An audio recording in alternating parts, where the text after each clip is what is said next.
Story 1: The Lake Stranger. It was the middle of July when my friends and I decided to go night swimming at a lake near our town. It was past midnight, but the summer air was still warm. We brought towels, a Bluetooth speaker, and just wanted to cool off. The lake was empty when we arrived, which wasn't unusual that late at night. The only sound was the water gently moving against the rocks. We joked, splashed each other, and swam out to the floating dock about 50 feet from shore. After about 15 minutes, we noticed something strange. Across the lake, near the tree line, a flashlight flickered. At first, we thought it was another group hanging out, But then, the light went out, and the woods went completely dark again, We shrugged it off and kept swimming. It was the middle of July, one of those nights where the air still clung to your skin, even after midnight. My friends and I had been sitting around, bored, with nothing to do. That's when someone suggested night swimming at the lake just outside town. It wasn't far, maybe a 10-minute drive down an old dirt road. The idea felt reckless, a little dangerous, but also perfect for a hot summer night. We grabbed towels, a Bluetooth speaker, and piled into my car. The drive itself felt eerie. The road had no lights, just the beams from my headlights cutting through clouds of bugs. Every now and then, I'd glance into the rearview mirror and see nothing but blackness swallowing the road behind us. My friends joked around, laughing, trying to keep the mood fun. But something about that ride stuck with me, even before we reached the lake. When we finally pulled up, the gravel crunched under my tires, echoing louder than I expected in the stillness of the night. The lake looked almost endless in the dark. A thin silver line reflected off the surface from the moon, and the trees around it looked like tall black walls. No one else was there. No parked cars, no voices, just silence. Isn't it strange how silence in the middle of the night doesn't feel peaceful? It feels wrong, like the world is holding its breath, waiting for something to happen. We laid out our towels on the shore, dropped the speaker in the sand, and turned the volume low so it wouldn't carry too far. The music sounded hollow against the emptiness of the lake. We stripped down to our swimsuits, laughing about how cold the water would be. One by one, we waded in. The water wrapped around my ankles, then my waist, then my chest. It wasn't freezing like I expected. Instead, it was warm and thick, almost too warm for a lake. I let myself float, staring up at the stars. They looked brighter out there, far from town. My friends shouted, splashing each other. The sound bounced across the lake, echoing back at us. Eventually, someone suggested we swim out to the floating dock, anchored in the center. It looked far in the dark, just a faint shape bobbing on the water. We hesitated, but then all agreed and started swimming. The water around us felt endless, black beneath our feet. I couldn't help but wonder how deep it went. Have you ever been swimming at night and suddenly thought about what could be below you? The things that live in the dark, hidden just inches from your legs. That thought never leaves you once it enters. We reached the dock, out of breath, climbing the slippery wooden ladder. The platform rocked as we pulled ourselves up, one by one, lying on the wet boards. We laughed and joked, happy we'd made it. From out there, the shoreline looked distant, just a shadowy line of trees under the moon. The speaker's faint music barely reached us now. We sat in silence for a while, staring out at the calm water. That's when I noticed it. Across the lake, near the far tree line, a small light flickered. At first, I thought it was a reflection, maybe the moon catching a piece of glass. But then it blinked again, brighter this time. A flashlight. I pointed it out to the others. They leaned forward, squinting. Someone muttered, probably just another group camping. We all nodded, though none of us had seen any cars parked nearby. After a few seconds, the light went out. The darkness rushed back in. The tree line became one solid wall of black again. We tried to laugh it off, saying maybe someone dropped the flashlight. Maybe it was nothing. But deep down, I felt something tighten in my chest. If it was another group, Why hadn't we heard them? Why did the light vanish so quickly? Minutes passed, and nothing else happened. The silence pressed down on us again, laid back on the dock, trying to shake off the unease. My friend cracked a joke, splashing water with his foot. We all laughed, pretending we weren't bothered. But my eyes kept drifting back to the trees, waiting for that light to return. Was someone standing there, watching us? Or had my mind just made it worse than it was? I dipped my hand in the water, letting it ripple. The surface moved unnaturally slow, almost thick. Out of nowhere, I swore I heard a faint splash behind us, farther out on the lake. I sat up quickly, scanning the water. Nothing, just the calm surface, glistening under the moon. My friends noticed my reaction. "What's wrong?" they asked. I told them I thought I heard something in the water. They laughed, saying maybe it was a fish, but the sound I heard didn't match a fish. It was heavier, like a body breaking the surface. The unease grew. I couldn't stop scanning the water, the trees, the shoreline. Every shadow looked like a figure. Every ripple looked like movement. The air itself felt thicker, heavier, like the night was watching us. Have you ever felt eyes on you in the dark? Even when you can't see anything, you just know. That's how it felt out there. The minutes dragged by. Someone suggested we head back to shore. No one argued. We slid off the dock, the water cold this time against our skin, and started swimming. I stayed near the back, glancing over my shoulder with every stroke. Halfway there, I looked back at the dock. For a split second, I thought I saw movement on it. A dark outline, standing still against the night sky. I blinked, and it was gone. But my chest clenched, my arms heavy with dread. Did something climb onto the dock after we left? Or had my tired eyes just played a trick on me? We finally reached the shore, pulling ourselves out of the water. The music from the speaker sounded harsh now, too loud in the heavy silence. My friends laughed nervously, trying to keep the mood light, but none of us mentioned the light in the trees again. I wrapped my towel around myself and turned to look back at the lake. The surface was calm, empty, like nothing had happened. But something in me knew better. Something about that night wasn't right. The flashlight never flickered again. No more splashes, no more shapes on the dock, just silence. But the silence felt live, and in the back of my head, one thought burned stronger than the rest. If someone was really watching us out there, had they decided to stop? Or were they simply waiting for the right moment? While lying on the floating dock, we heard it. A whistle, short, sharp, and too close, came from the woods, maybe 20 yards from shore. We all sat up instantly. "Did you hear that?" my friend whispered. Another whistle followed, this one longer. The hair on my arms stood up. Oh, it wasn't playful, it sounded like someone was calling us.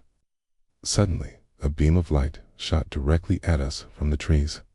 Someone was standing there, holding a flashlight, pointing it right at the dock. "Yo, who's that?" one of my friends yelled. No answer. The light just stayed fixed on us. Coy, we were lying flat on the floating dock, the wood still damp beneath our backs. The night air was heavy and warm, and all we could hear was the gentle lapping of the lake against the sides of the platform. My friends were quiet now, exhausted from swimming, staring up at the stars. I remember closing my eyes for just a moment, enjoying the stillness. That's when it came, a sound so sharp, so out of place, that I sat up instantly.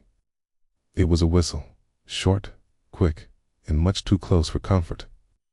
It came from the woods, just beyond the shoreline, maybe 20 yards away.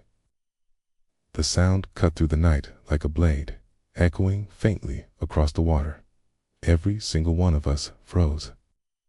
We all sat up at once, heads turning toward the dark line of trees. My friend whispered, "Did you hear that?"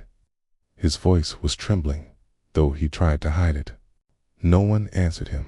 We were too busy staring at the woods. The trees were nothing but a wall of shadow, shifting slightly in the breeze. Nothing moved. Was it a person? Or had we just imagined it? A second whistle followed. This one was longer, slower, stretched out, as if whoever made it wanted to be sure we heard. It was no tune, no friendly call. It's carried across the water, like something deliberate, something meant for us. My skin crawled, and the hair on my arms stood straight up. My stomach sank with a weight I can't explain. We looked at each other nervously. It's probably just some campers messing with us, one friend whispered. But there were no other cars when we arrived. No sounds of laughter, no tents set up nearby. Just silence, a peace. The more I thought about it, the more wrong it felt. Why would anyone be standing in the woods in the middle of the night, whistling at strangers? Then it happened. Without warning, a beam of light shot directly at us from the trees. My heart skipped a beat. A flashlight. Someone was standing there, pointing it right at the dock. The glare was blinding. A sharp white circle, cutting across the water and locking onto us like a spotlight. "Yo, who's that?" one of my friends yelled. His voice cracked halfway through, betraying the fear he was trying to hide. But the figure in the woods didn't answer. The light didn't move. It just stayed there, fixed on us. I could feel my chest tighten as my heartbeat grew louder in my ears. Who shines a flashlight on a group of strangers at 2 a.m. and says nothing? I could just make out the silhouette of the person holding it. They were tall, motionless, almost blending into the blackness behind them. The hand holding the light never wavered. It was steady, too steady, as if whoever stood there wasn't just curious. They were waiting. The dock rocked slightly as one of my friends stood up. "Hey, we see you. What do you want?" His voice echoed across the lake, but the person still didn't answer. No laugh, no movement, just silence, broken only by the water splashing softly against the boards. The seconds dragged on, unbearable, every one heavier than the last. I could feel my palms sweating, though the night air was still warm and still. The flashlight beam almost felt alive, like a single, unblinking eye, staring at us from the tree line. Was this some kind of prank? Or was it something far worse? I thought I saw the light tremble for a moment, but then it steadied again. My eyes strained to make out more detail, but the brightness blinded me. Behind that glare was nothing but black. I had no way of seeing the face, no way of knowing what kind of expression was watching us from the trees. Finally, one of my friends whispered, "This doesn't feel right. We should go back." His voice cracked like he was already imagining the worst. Nobody disagreed. We all just sat there, frozen, waiting for someone else to make the first move. But none of us wanted to turn our backs on that light. We dove into the water, with whoever was holding it come after us. The whistling returned. This time, it came from closer, much closer. Not from the exact spot of the flashlight, but from somewhere off to the side, hidden deeper in the trees. A short, playful whistle, like someone trying to call a dog. I felt my entire body stiffen. That meant there was more than one person. One friend muttered under his breath, "Oh my God." His hands gripped the edge of the dock like he was ready to launch himself into the water at any second. The realization sank into all of us. Whoever was out there wasn't just watching, so why whistle? Unless it was some kind of signal. The dock creaked as we slowly got to our feet. Every instinct in my body screamed at me to move, but I couldn't. My legs felt heavy, like I was glued to the boards. Tight, the light stayed on us, bright and unmoving, as if whoever held it enjoyed watching our panic grow. The silence between whistles felt unbearable. It was like waiting for something to strike. The faint sound of crickets and the occasional splash of water only made it worse, reminding me how far we were from anyone who could help. What kind of person just stands there in the middle of the night, waiting? Suddenly, the flashlight clicked off. Just like that, the woods went pitch black again. The absence of the light felt even worse than when it was there. At least before, we knew where the person was. Now, we had no idea. The trees looked the same. The shadows hid everything. Go. One of my friends hissed. We all crouched, ready to dive back into the lake, but none of us moved right away. We just listened. That silence, thick and heavy, pressed against my ears until I swore I could hear my own heartbeat echoing off the water. Then, another whistle. Longer this time, louder, and without the flashlight. It felt like it came from everywhere at once. Had they moved closer? Were they standing right at the edge of the water now? We couldn't see them anymore. It made it worse. Every dark space between the trees looked like a figure. Every ripple in the water looked like something moving toward us. My chest felt tight, my breaths shallow. One of my friends finally whispered, "We need to swim now." His words broke the trance we were all under. We crouched low, toes curling on the wet wood, our eyes locked on the woods, bracing ourselves for what we couldn't see. But just before we jumped, I swore I heard it. The faint sound of footsteps in the brush. Slow, heavy, moving closer to the shoreline. Was it one person, two, or more? The footsteps stopped, then the sound of something heavy breaking a stick underfoot. Snap. My body jolted at the sound. My friend hissed under his breath. There, right there. None of us wanted to wait another second. I took one last look at the trees. Black. Still. But I knew something was there, hidden in that darkness, waiting for us to make the wrong move. And then we leapt straight into the cold, suffocating water of the lake, praying we'd make it back before whatever was in those woods decided to follow. We panicked, dove into the water, and swam back as fast as we could. Every few seconds, the whistling would start again, echoing across the lake. When we reached shore, the flashlight was gone. Then we heard rapid footsteps crunching through the brush, running toward us. We didn't even bother grabbing our towels. We sprinted barefoot back to the car, our wet feet slapping against the dirt road. The footsteps followed for a while before fading into the distance. When we got inside the car, we locked the doors and drove off without looking back. To this day, none of us know who was whistling or what would have happened if we hadn't swam back when we did. The moment the flashlight snapped off and the whistle echoed across the water, something inside me snapped too. My body moved before my mind could even think. I plunged into the lake, the shock of cold wrapping around my chest like a vice. My friends followed, splashing in after me, their screams muffled by the water. The dock bobbed behind us, creaking in the silence we left behind. I forced myself forward, arms cutting through the water, legs kicking hard. My chest burned with each breath. The lake that had felt calm only minutes earlier now seemed endless. The dark surface stretched out before me, and no matter how hard I swam, the shore seemed too far away. Every splash behind me sent chills down my spine. But then I heard it again. That whistle, louder this time, short, sharp, almost mocking. It carried across the lake like someone was calling after us, taunting us as we fled. My arms shook as I pushed harder, water stinging my eyes.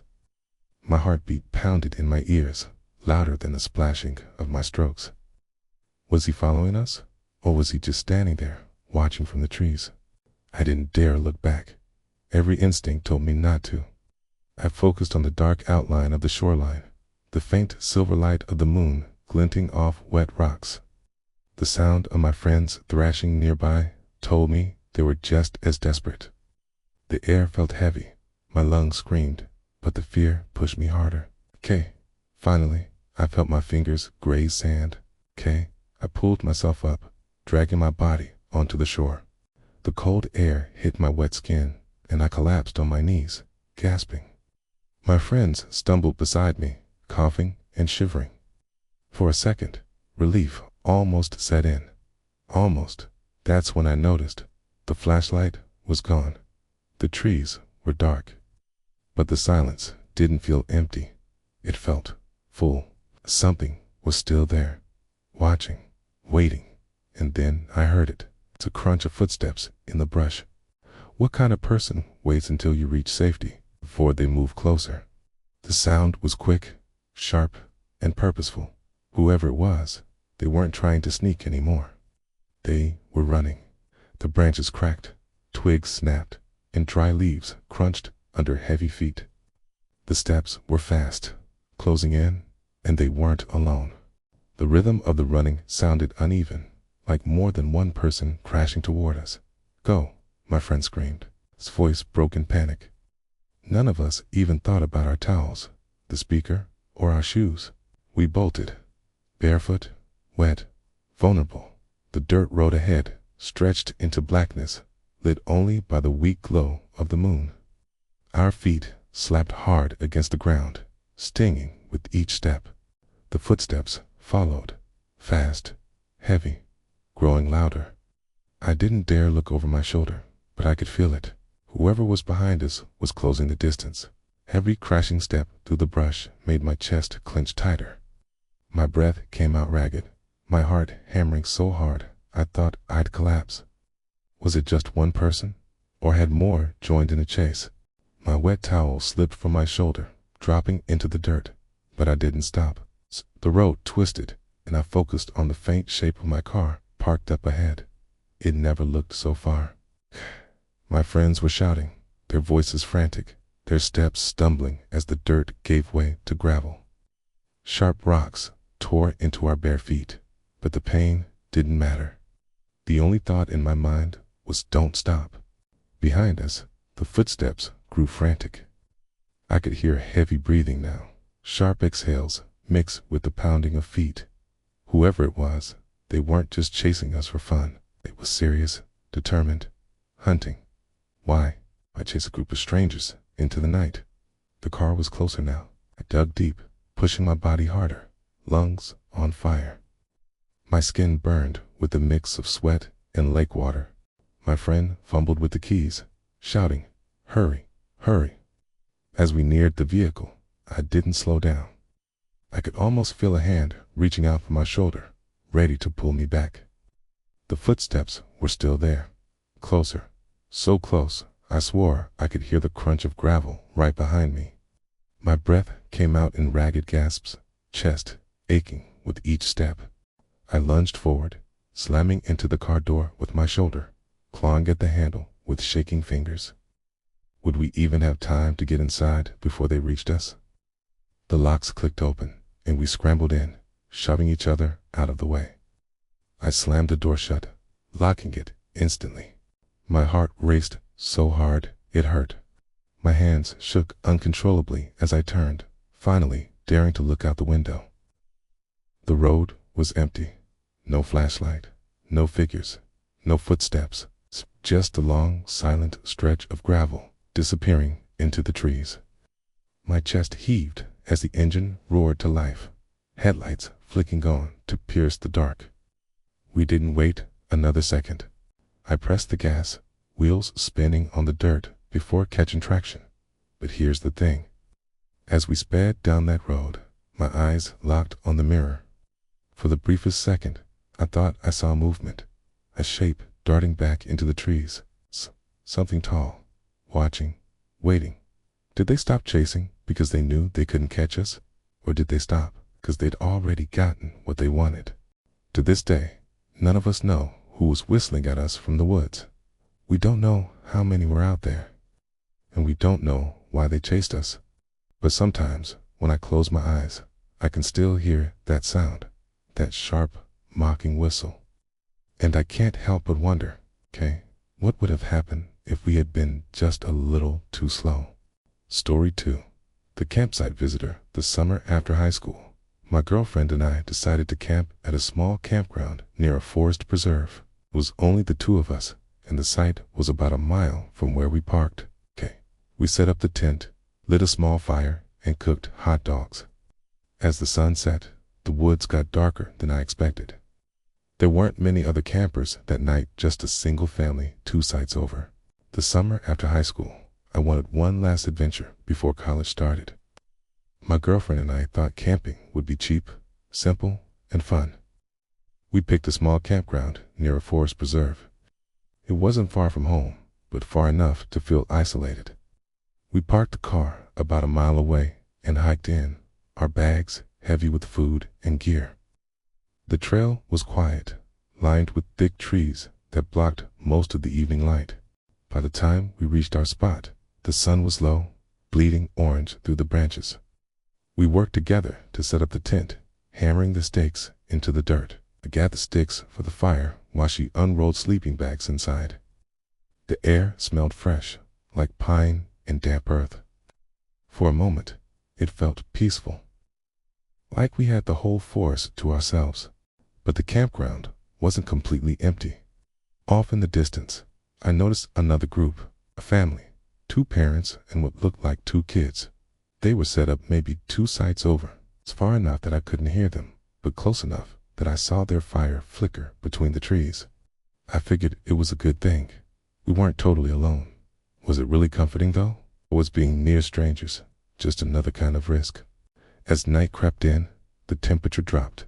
The shadows stretched longer, curling between the trees like black smoke, sparked the lighter against dry leaves until a small fire caught. Soon the flames grew, snapping and spitting sparks into the air. We roasted hot dogs over the fire, the smell mixing with wood smoke. The forest hummed faintly around us, crickets, rustling leaves, the occasional distant hoot of an owl. We sat close together, eating, talking about nothing. But the longer we sat, the darker the woods grew. Unlike the city, there were no streetlights, no glow of passing cars. It's just a fire, and beyond it, a wall of black. It was almost too dark. Even with the flames, I couldn't see more than a few feet past the edge of the clearing. It felt like the forest swallowed everything. The family's fire had burned low by then, just a faint orange dot between the trees. I wondered if they had already gone to bed. The silence on their side of the campground made it feel like we were suddenly alone. I told myself that was fine. We wanted privacy, right? Still, the quiet pressed in harder than before. Did the forest feel so different after the sun went down? By midnight, my girlfriend said she was tired. She slipped into the tent, zipping the flap shut behind her. I stayed by the fire a little longer, poking at the embers with a stick. The flames crackled low but steady, giving off just enough light to push back the dark. I scrolled on my phone, trying to ignore how the woods seemed to shift in the corners of my vision. That's when I heard it. A crunch, low, subtle, like a foot pressing down on dry leaves. I froze, phone still in my hand.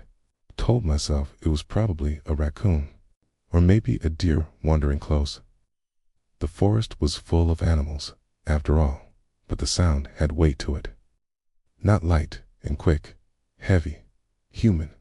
I turned my head slowly, my heart already starting to pound. The firelight only stretched so far. Beyond it, the trees stood like dark pillars. At first, I saw nothing, just endless black.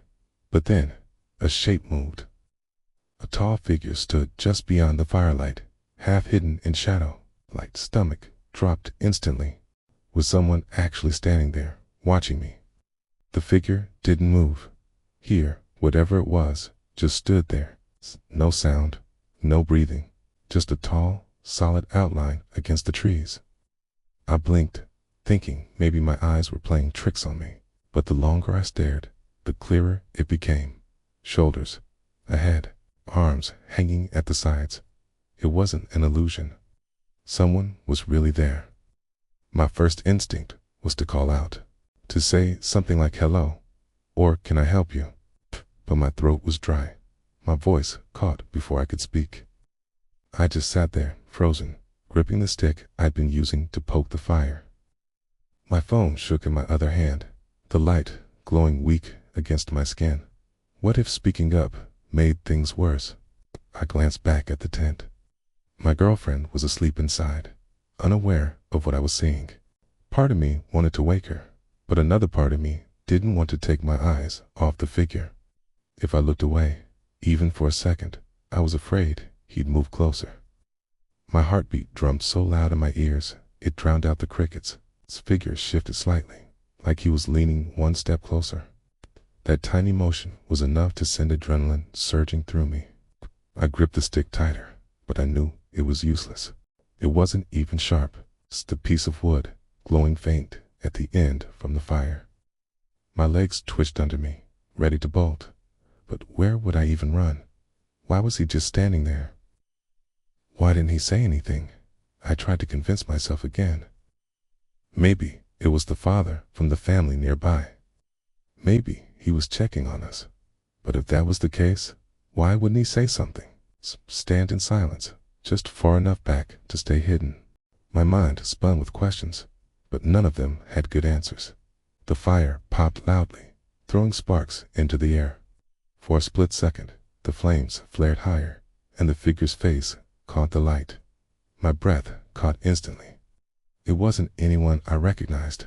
It wasn't the father from the other campsite. His face was blank, expressionless, almost lifeless, and his eyes looked locked on me. Did he know I could see him? Or was that the point? I finally found my voice. It cracked as I yelled, "Hey!" The word echoed through the trees, breaking the stillness. My girlfriend stirred in the tent, but didn't wake. The figure didn't flinch. He didn't react at all. He just stood there, staring. My shout might as well have never happened. I stood up slowly, my knees weak, the stick in my hand shook. I thought about grabbing my flashlight, but I was too scared to turn my back even for a second. My body screamed at me to do something, run, yell louder, wake her up, but my mind froze. The fire crackled low again, shadows swallowing his face.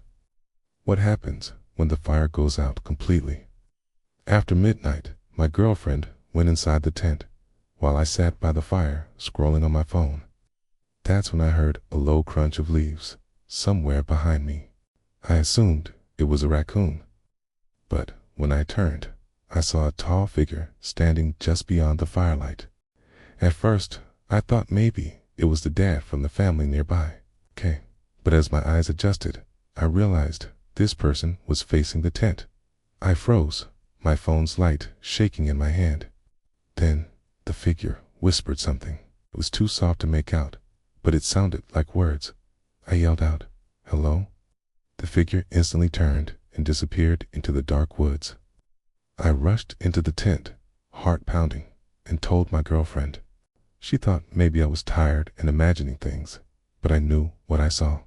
We tried to sleep, but around 3 a.m., I woke up to the faint sound of something brushing against the side of the tent. At first, I thought maybe it was the dad from the family nearby. The figure stood at the edge of the clearing, just outside the reach of the firelight. My eyes strained to adjust, but the longer I stared, the clearer it became. He wasn't moving, wasn't shifting his weight like a curious camper would. He was facing me, facing the tent, completely still. His posture didn't feel casual. It felt wrong. Was it really the father from the family, or was it someone else entirely? The silence around us was heavy. The fire hissed and cracked softly, but it wasn't enough to drown out the pounding in my ears. I squinted, raising my phone, using the weak glow of the screen to try and catch more detail. That's when I froze. The light reflected faintly in his eyes, two solid, unblinking points staring straight at me. Have you ever felt your stomach sink, like gravity doubled in an instant? That's what it felt like. My phone trembled in my hand, shaking enough to make the light bounce. That's when it happened. The figure whispered something. At first, I thought it was the wind through the trees, but no, this was softer, quicker. The low mumble of words I couldn't quite make out. My skin crawled, goosebumps rising on my arms. It was like he was whispering to himself, or worse, whispering to me.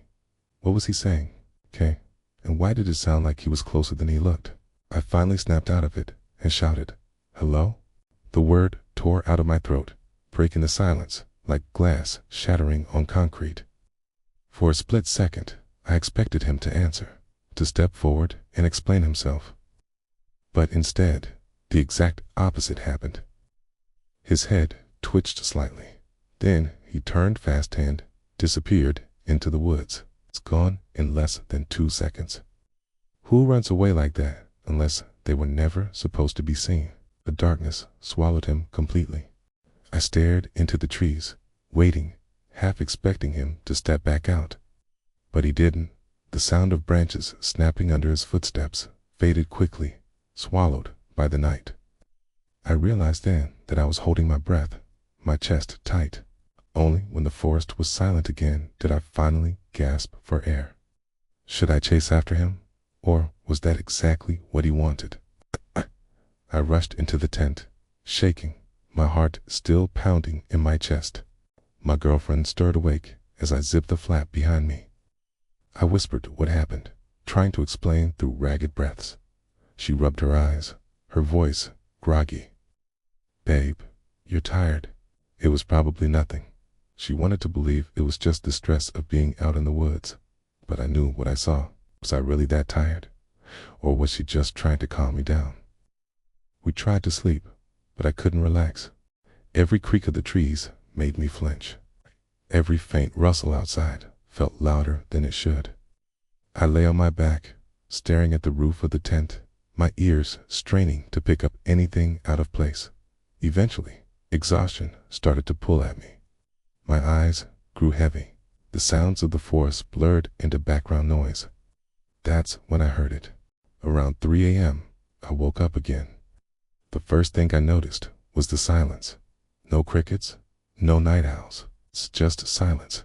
Then I heard it. It's a faint sound, like something brushing against the side of the tent. My eyes snapped open in the dark. The noise was soft, dragging slowly across the fabric. Deliberate sound. Not the wind, not an animal. Something or someone was outside. What do you even do in that situation? Do you stay quiet? Or do you confront it? I held my breath, waiting to see if it would stop. But it didn't. The brushing continued, slow and steady, moving from one side of the tent to the other. My girlfriend shifted beside me, still asleep. I didn't want to wake her. Not yet. I wanted to believe it would just stop. But then came the second sound. A faint tap, like a finger pressing against the nylon. Tap, tap. Okay. Was he testing the tent? Testing us? I reached for my phone, my hands shaking so bad I almost dropped it. Okay. I turned it on, letting the glow fill the small space. My girlfriend stirred, groaning softly. "What's wrong?" she mumbled. I whispered, "Someone's out there." Her eyes widened instantly. The brushing sound paused. For a moment, there was nothing. Just the two of us, frozen, listening. Did he hear me whisper? Was he right there, listening to every word? Suddenly, the brushing resumed, louder this time, like fingers dragging harder across the thin fabric. My girlfriend covered her mouth, trying not to make a sound. The fire outside had long since died, leaving the tent in complete darkness except for the weak light of my phone. Every muscle in my body was tense, waiting for something worse. Then came the breathing. It was faint at first, but the longer I listened, the clearer it became. Slow, steady, right outside the tent wall. Not the breathing of an animal, the breathing of a man. My chest tightened so much I felt like I couldn't breathe myself. My girlfriend grabbed my arm, her nails digging into my skin. We both sat there, frozen, too scared to move. Was he crouching there, just inches away, waiting for us to come out? I couldn't take it anymore. I shouted again, "Hey, get out of here." My voice cracked, but it was loud. It echoed through the silent campground. Instantly, the brushing stopped. The breathing stopped. For a moment, it was like the whole forest held its breath. Then, faintly, we heard footsteps. Quick, running, vanishing into the dark woods again. But was he really gone? Or was he just circling us? We sat there in silence for almost an hour, too scared to sleep, too scared to leave the tent. Every now and then, I thought I heard distant movement. A crack of a twig, a faint rustle of leaves. But it was too far to tell for sure. My girlfriend whispered, "We should leave at sunrise." I nodded, but I didn't answer. My throat felt too dry. Would the sunrise come fast enough? Or was he planning to return before then? At first, it was quiet scratching. Then, 3 distinct knocks tapped against the thin fabric wall. My girlfriend sat up, terrified. We didn't move, barely breathed. Whoever was outside slowly dragged their hand across the tent from one side to the other. Suddenly, the tent door zipper moved just a couple of inches. That S when I grabbed the pocket knife ID brought and yelled as loud as I could. The sound stopped. We waited for what felt like an hour, but nothing else happened. At sunrise, we packed up immediately. As we hiked back to the car, we noticed something in the dirt near our tent. Bare footprints, adult-sized, circling our tent over and over. At first, it was quiet, scratching, so faint I almost thought I imagined it. My eyes shot open instantly. The sound was right against the nylon wall of the tent. A soft drag, like fingernails tracing slowly across fabric. I froze, listening harder, praying it was just the wind. But the night outside was still. The trees weren't moving, okay? The air wasn't moving. If it wasn't the wind, then who or what was scratching our tent? The sound grew sharper, more deliberate. I glanced at my girlfriend. She was awake now, sitting up stiffly, her eyes wide in the faint glow of my phone screen. We didn't speak, we didn't move, just listened as the scratching stopped suddenly. Damn, 3 sharp knocks against the thin tent wall. Tap, tap, tap. It was deliberate human. Someone was right outside. Would an animal knock like that? Or was it someone trying to scare us? My girlfriend clutched my arm so tightly, I felt her nails through my sleeve. I could hear her breathing fast, shallow, panicked. I wanted to tell her it was fine, but my voice wouldn't come out. Whoever was outside knew we were awake. They had to, but the silence inside the tent was too heavy. It felt like every breath we took could be heard. What happens when the silence breaks? Then, a new sound, the faint metallic slide of a zipper. My stomach dropped as I realized it was the tent door. Slowly, carefully, it moved down 2 inches. The faint tearing noise of the zipper cutting through silence was deafening. My girlfriend gasped softly, slapping her hand over her mouth. I lunged for the pocket knife I'd brought, flicking the blade open in my shaking hand. Why would they try the zipper unless they wanted to come inside? I shouted with every ounce of fear inside me. Roar of panic, more than words. Hey, get out. My voice echoed in the forest, carried away through the trees. The zipper stopped instantly. The silence after was suffocating. Nothing. No footsteps. No retreat. Just stillness. Whoever it was had frozen on the other side of the flap. Were they waiting for me to come out? I held the knife ready, though I knew it was useless against someone determined. My girlfriend whispered, "Don't open it. Don't you dare open it." Her voice cracked with fear. I didn't plan to. I couldn't even move closer if I wanted to. My legs felt locked in place. The seconds dragged on like hours. Every small noise outside made me jump. Had he backed away? Was he still crouched there, inches from us? Eventually, the sounds stopped. No zipper, no breathing, no scratching, just silence. But silence felt worse than the noise, because silence meant not knowing. Silence meant maybe he was still there, watching, waiting for us to unzip the flap. I sat there gripping the knife until my hand ached. My girlfriend cried quietly beside me, too scared to make a sound. How long could we sit like that before something happened? The night crawled by, slower than I thought possible. My phone battery drained as I checked the time over and over. Every shadow felt like a face. Every creak of the trees sounded like footsteps. I must have drifted in and out of sleep for only seconds at a time. Each time I jolted awake, I swore I heard something faint outside. Was it real, or was my brain inventing noises to torture me? Finally, the blackness of night began to fade.